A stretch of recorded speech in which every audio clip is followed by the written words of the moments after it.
Joyce Kilmer, who got killed in the trenches in World War I, he wrote Trees. It's a beautiful, beautiful poem. And who knows what poem that Clement Moore wrote? And he wrote Night Before Christmas. How many people know the words to that? It's a long poem. Most of us remember a lot of the words. There's a little story behind that. Clement Moore, he wrote this poem 200 years ago, 1823, up in Troy, New York. It was published in the Troy Sentinel, a newspaper up there. And very, very popular. It's been read through the ages. Every kid in America usually knows it. And in the 1860s, we had a very, very, very corrupt leader in New York named William Marcy Tweed. He stole everything that wasn't nailed down. The biggest thief in history. Nobody has even caught up to him today. By today's standards, this guy stole more money. And a political cartoonist named Thomas Nast drew political cartoons, you know. He drew the pictures of Boss Tweed, the boy Tweed ring, and all stealing the money and stuff like that. And finally got him put in jail with his cartoons.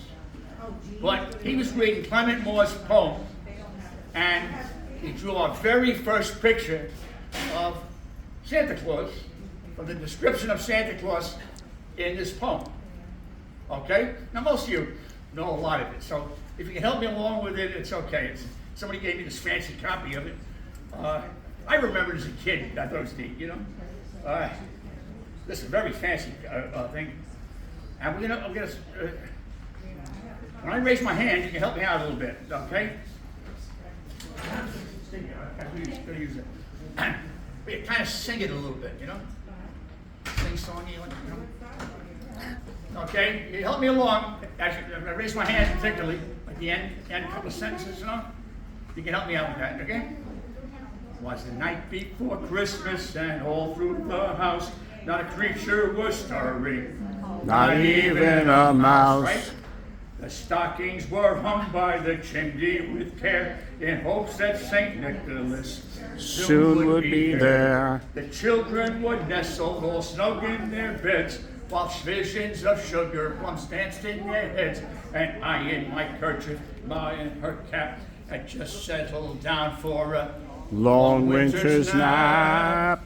When out on the lawn there arose such a clatter, I sprang from the bed to see what was the matter. Away to the window I flew like a flash, tore open the shutters and threw up the sash.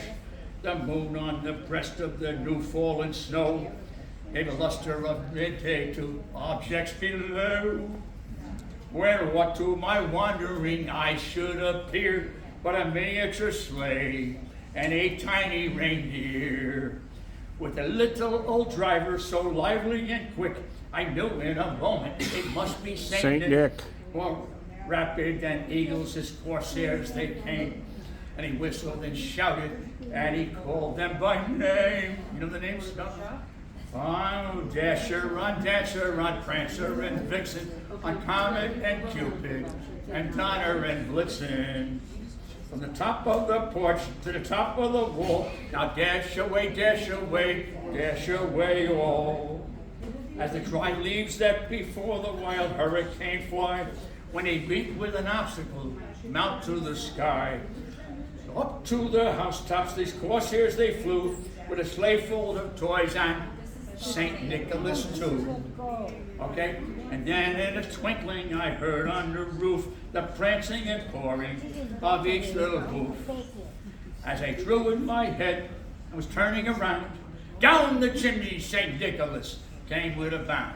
And here now we go to the description of this guy, right? He was dressed all in fur from his head to his foot. His clothes were all tarnished with ashes and soot. A bundle of toys he had flung on his back, and he looked like a peddler just opening his pack. His eyes, how they twinkled, his dimples, how merry. His cheeks were like roses, his nose like a cherry. I drank a lot, I think, you know? His droll little mouth was drawn up like a bow, and the beard in his chin was as white as the snow. A stump of a pipe he held tight in his teeth, and the smoke it encircled his head like a wreath. I had a broad face and a round little belly that shook when he laughed like a bowl Full of jelly. He was chubby and plump, a right jolly old elf. I laughed when I saw him, in spite of myself. He spoke not a word, but went straight to his work and filled all the stockings. Then he turned with a jerk, and laying his finger up the side of his nose, up the chimney, St. Nicholas rose. He sprang to his sleigh, to his team gave a whistle, and away they all flew, like the down on a thistle. And I heard him exclaim, as he drove out of sight, Merry Christmas, Merry Christmas to all. And to all a good night. Yay. Go, Jerry.